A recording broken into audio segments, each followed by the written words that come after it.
Hello.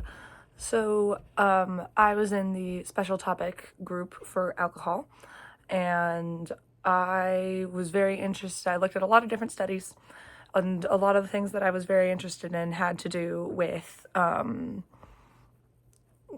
what it's like to actually be in the shoes of someone who is addicted. Alcohol addiction is something I have witnessed a bit in my life, but it is not something. I'm lucky I do not have the addictive gene or the addictive personality. And so addiction is something that I have witnessed a lot of, but don't get. And so I used a lot of my studies to kind of get more into the minds of people who do. And so the first one that I looked into was an autoethnographic study, and it was written by the author who was an alcoholic. She went to a couple different therapies, and essentially she found out that for her, she could not quit cold turkey.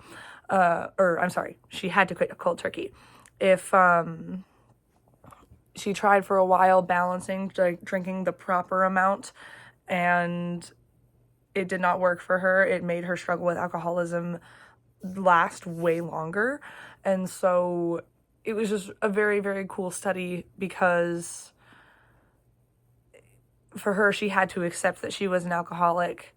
It helped her when she found a therapist who wasn't even licensed, but was someone who had been an alcoholic before, to go, hey, this is what's going on.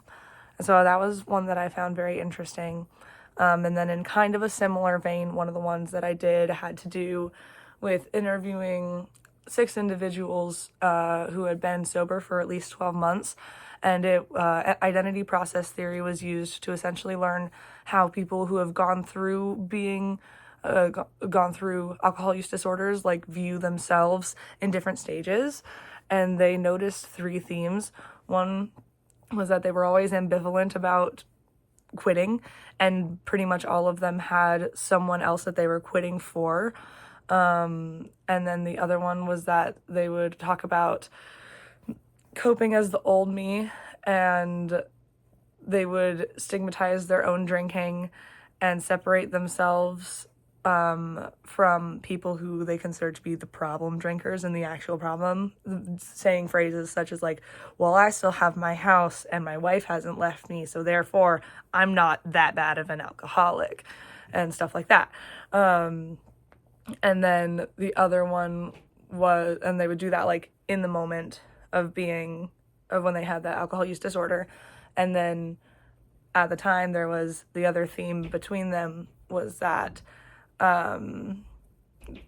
coping as, like, the new me, essentially meaning that who they were in the past is, or this alcohol use disorder version, a lot of them use the word alcoholic, just talking about themselves, was this study, or in this study, talked about how they needed to separate themselves, and some of them had to keep this older, like, demon version of them at bay, or some of them talked about just this past self, or, like, they very much separated themselves from the alcoholism. And that was something that was also noticed in these people who had made potentially not full recoveries, but had been abstinent for at least 12 months.